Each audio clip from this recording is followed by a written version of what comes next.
वही बात आ गई, धर्म पूछ के मार रहे हैं। तुम वहां पर मौजूद थे क्या, जो तुम कह रहे हो कि धर्म पूछ के मार रहे हैं? मैं तुमसे कह रहा हूँ इस बात को, मीडिया ये बता रही है कि धर्म पूछ के मार रहे हैं, अजान दिलवा रहे हैं, अल्लाह अकबर कहलवा रहे हैं, पजामे उतरवा रहे हैं। ये सब बातें, ये झूठ है। मीडिया झूठ परोस रही है, पेट भर भर के झूठ परोस रही है। और मीडिया इसलिए परोस रही है कि भारतीय जनता पार्टी ने उसको बोल रखा है कि तुम्हें चलाना ही ये है, सच्चाई दिखानी नहीं है। बात है सच्चाई की। सच्चाई ये है कि वहां पर ये काम हुआ, 28 लोग मारे गए, AK-47 चलती है, 2000 लोग उस जगह पे थे, और 2000 लोगों की सुरक्षा के लिए वहां 2 पुलिसकर्मी नहीं थे, 2 CRPF के आदमी नहीं थे, 2 आर्मी के आदमी नहीं थे। मतलब सारे लोगों को उठा के एक तरफ भेज दिया और वहां पर ये काम हुआ। संयोजित नहीं लगता? लेकिन मीडिया मानेगी नहीं इस बात को। मीडिया ने तो मोदी जी की गुलामी कर रखी है ना, मीडिया ने तो दलाली का पैसा ले रखा है मोदी जी से, तो मीडिया तो मोदी जी की बात करेगी ना, और किसकी बात करेगी? गृह मंत्री अमित शाह हैं, गृह मंत्री को जिम्मेदारी लेनी चाहिए। उनकी जिम्मेदारी थी, उनका फेलियर है, उनकी सरकार का फेलियर है। कश्मीर के अंदर इतना बड़ा कांड हुआ, उन्हें देखना चाहिए इस बात लेकिन जिस तरीके से बीजेपी की तरफ से पोस्टर जारी किए गए, वो तो मीडिया ने नहीं किए ना। मीडिया ने जारी नहीं किए, लेकिन मीडिया उन्हें दिखा तो बराबर रही है, सवाल तो उन पे कर रही है। मीडिया आखिर भाजपा से ये सवाल क्यों नहीं करती कि इसकी जवाबदेही किसकी है? हमारा इंटेलिजेंस कहाँ है?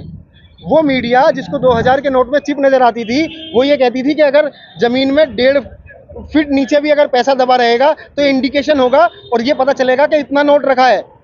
तो इस मीडिया का इंटेलिजेंस जो नोटों में चिप बता रही थी, आज वो ये सवाल नहीं कर रही सत्ताधारी पार्टी से कि आखिर वो फेलियर किसका है, हमारी इंटेलिजेंस कहाँ है, हमारी सुरक्षा व्यवस्था क्या है। इसका मतलब तो कोई भी देश में आएगा और किसी को भी मार के चला जाएगा। मतलब पड़ोसी देश हमारे देश से इतना मजबूत हो गया? ऐसा नहीं है मेरे भाई। इसकी नैतिकता के आधार पर इसकी जिम्मेदारी किसी को लेनी चाहिए, और आने वाले समय में ऐसे इस तरह के आतंकवादी हमले देश में ना हो। ये वही सरकार चल रही है जिसने रात को 8 बजे टीवी पे आकर नोट बंद कर दिए और ये कहा कि ये नोट हमने इसलिए बंद किए हैं कि आतंकवाद की कमर टूट जाएगी। लेकिन हम आतंकवाद की कमर तो अभी भी ऐसा सीधी की सीधी है ही। तो ना तो आतंकवाद की कमर टूटी, बल्कि देश का भाईचारा और खटाइयों में पड़ गया। और आप जो है वहां पर हिंदू मुस्लिम का कार्ड खेलकर पूरे देश में जो है भाईचारा खराब कर रहे हैं और अपने चुनाव जीतने के लिए लाशों पर राजनीति भाजपा कर रही है। उसको ऐसा नहीं करना चाहिए। ये देश में बड़ा गमगीन माहौल है, इसमें आतंकवाद के खिलाफ सख्त से सख्त मोदी जी लगातार बैठकें कर रहे हैं, गृह मंत्री राजनाथ सिंह ने धमकी दी है सीधी पाकिस्तान को। सिर्फ बातें ही बातें। मतलब आपको भी लगता है बीजेपी केवल बातें बातें कर रही है, जितने जम्मू कश्मीर की सुरक्षा हो की जानी चाहिए वो सरकार उसमें फेल है? लगता नहीं, ऐसा है। और देश के बहुत बड़े हिस्से को ये मालूम है कि ऐसा ही है, सिवाय एक मीडिया के। मीडिया को मालूम नहीं है, मीडिया सवाल करने के लिए तैयार नहीं है। बाकी देश की आवाम तो बराबर सवाल कर रही है। जिनके जाते हैं वो सवाल करते हैं, जिनको मरने वालों से, अपने देशवासियों से मोहब्बत होती है वो सवाल करते हैं। अगर जो सवाल कोई नहीं करता तो दलाल मीडिया सवाल नहीं करती, या भ्रष्ट नेता सवाल नहीं करते। कौन सा नेता सवाल नहीं कर रहा है? कौन कर रहा है सवाल? कौन सा नहीं कर रहा है? हमारे नेता तो सवाल कर रहे हैं, बराबर कर रहे हैं। अमित शाह जी हमें पहुंच अपनों से, गए, राहुल गांधी बाहर से आ गए। राहुल गांधी के पास क्या पावर है? प्रधानमंत्री कौन है? देश की मीडिया किसके हाथों में चल रही है? देश किसके हाथों में चल रहा है? भाजपा के हाथों में चल रहा है। जब भाजपा के हाथों में चल रहा है तो जिम्मेदारी भी भाजपा की है। उसमें अखिलेश यादव या राहुल गांधी कुछ नहीं कर सकते। वो सांसद हैं, अपने अपने क्षेत्रफल को देख रहे हैं वो लोग, उनसे हमें कोई लेना देना नहीं है। हम ये बोल रहे हैं, बार बार ये बोल रहे हैं कि इसमें देश के गृह मंत्री की जिम्मेदारी है। गृह मंत्री को इस्तीफा देकर और उस जांच को कराना चाहिए। ये कहां से हुआ? कहां से सेना की वर्दी उन लोगों के पास आ गई?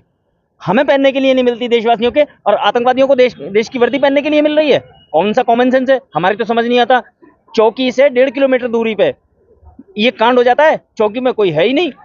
मतलब सीमा, वो कह रहे हैं कि देश पिछले 12 साल से सुरक्षित हाथों में है। उन 12 साल से सुरक्षित हाथों में है जब पुलवामा होता है, 40 जवान मारे जाते हैं, आज 28 लोग मारे जाते हैं। कौन से सुरक्षित हाथों में देश है? किसी सुरक्षित हाथों में देश नहीं है। देश दलालों के हाथ में है, देश दलाल मीडिया के हाथ में है, उन्हीं के हाथ में चल रहा है।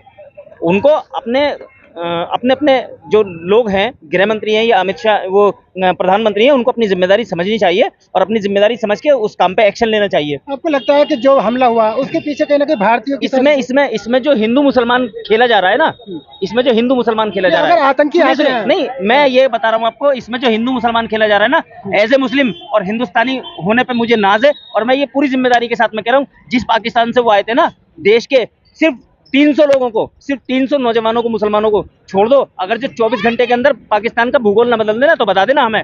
यहाँ इतना जज्बा रखते हैं देश के लिए, उस बातों को मत करो। ये हिंदू मुसलमान वाला कार्ड बंद कर दो, इसको खत्म करके सिर्फ एक चीज याद रखो कि हिंदुस्तानी मारे गए, 28 लोग मारे गए, हिंदुस्तानी, और 2 उसमें बाहर के भी थे। आपको नहीं लगता है आधा घंटा गोलीबारी होती है, जहाँ तक वो धर्म पूछने की बात की जा रही है, और इतना आधा घंटा गोली चलना, ये कहीं ना कहीं देश की जो सुरक्षा एजेंसी है उनके नाकामी है सारी। अच्छा मुझे ये बताओ, मेरा आपसे सवाल है कि धारा 370 हटाने का श्रेय कौन लेगा? 3 तलाक कानून का श्रेय कौन लेगा? जब धारा 370 तुमने हटाई, उसका श्रेय तुम ले रहे हो, तो वहां आधे घंटे गोली बजने का श्रेय कौन लेगा? यानी जब धारा 370 हटाओगे तो शेरा अपने सर बंधवाओगे। जब वहां 28 भारतीय मरेंगे तो वो नेहरू ने मारे, वो पड़ोसी मुल्क ने मारे। अगर पड़ोसी मुल्क ने मारे तो पड़ोसी मुल्क को जवाब दो। तुमने चूड़ियां पहन रखी हैं, तुम्हें मना किसने किया जवाब देने के लिए? मेरी माननीय प्रधानमंत्री जी से और क्षेत्र के माननीय जो हमारे गृह मंत्री हैं उनसे अपील है कि नैतिकता के आधार पर इसकी जिम्मेदारी लें और तत्काल प्रभाव से आतंकवाद के खिलाफ, जिन्होंने भी इन भारतीयों को मारा, उनके खिलाफ सख्त से सख्त कानूनी कार्रवाई होनी चाहिए, ताकि आने वाले समय में ये नजीर बने। हाँ, एक जनरल हैं जीडी बख्शी, वो ये कह रहे हैं कि सरकार आर्मी की भर्ती नहीं कर रही। 1,80,000 फौज पहले ही कम थी और सरकार पैसा बचाने में लगी है। ये बातें जनरल जीडी बख्शी कर रहे हैं और पहले भी उन्होंने बोला है। लेकिन मैं आपको ये बता दूं, सिर्फ आर्मी की ही बात नहीं है, नौकरियां तो कहीं मिल ही नहीं रही हैं। बेरोजगारी तो देश में 48 साल का रिकॉर्ड तोड़े बैठी है। उसको तो मतलब उसको तो हटा के आप एक साइड रख दो। आर्मी की जो भर्ती होनी चाहिए थी वो नहीं हुई, होती तो कुछ लोग और होते वहां पर। लेकिन मैं ये बताने की कोशिश कर रहा हूं आपको कि जो आज ये हुआ है उसमें अभी आर्मी की भर्ती जोड़ने से मतलब नहीं है। जनरल जीडी बख्शी का बयान अपनी जगह बिल्कुल सही है कि अगर जो आर्मी की भर्ती चालू रहती और जैसे होती रहती है, कुछ कम तो हो गए, बढ़े नहीं आगे को। 1.25 लाख लोगों की, 1.5 लाख लोगों की वहाँ पे जरूरत है और यहाँ पर इतने लोग हैं कि आज अगर जो वो बोले तो आज उनको वहाँ पहुँच जाएंगे लड़के वो। लेकिन बात आती है, ये जो काम हुआ ये नहीं होना चाहिए था, ये नहीं होना चाहिए था और ये गलत हुआ है देश के अंदर। हमारे देश की सेना जो 24 घंटे मर मिटने के लिए तैयार रहती है, उस पर सवालिया निशान खड़ा कर दिया इन्होंने अपनी राजनीति के चलते। देश की पुलिस पे सवालिया निशान खड़ा कर दिया इन्होंने राजनीति के चलते। ये सब चीज़ें नहीं करनी चाहिए। उन्हें अपने उस मामले को समझते हुए नैतिकता के आधार पर इस्तीफा देकर और उस मामले की जांच होनी चाहिए। रही बात, तुम कहते हो हमने सर्जिकल स्ट्राइक किया, करो, हम कौन सा मना कर रहे हैं? जिन लोगों ने हमारे लोगों को मारा है उनको जवाब मिलना चाहिए, ना कि कोई इस तरीके का काम हो जैसे अभी भाई ने बोला कि उनको वो एक नज़ीर बने कि भाई अगर जो हमारे लोगों के साथ में ऐसा होता है तो हम कुछ भी कर सकते हैं। वो करेंगे नहीं। आप क्या कहना चाहेंगे लास्ट में? मैं वही कह रहा हूँ कि ये जो देश में आतंकवाद के इस तरह की घटनाएं होती हैं, ये हमेशा चुनाव से पहले ही होती हैं और ये एक सवाल है और ये हर शहरी को करना चाहिए कि आखिर चुनाव से पहले ही सरहदों पर इस तरह के हमले क्यों होते हैं। तो इस तरह के हमले ना हो आगे के लिए सरकार को कड़े कदम उठाने चाहिए।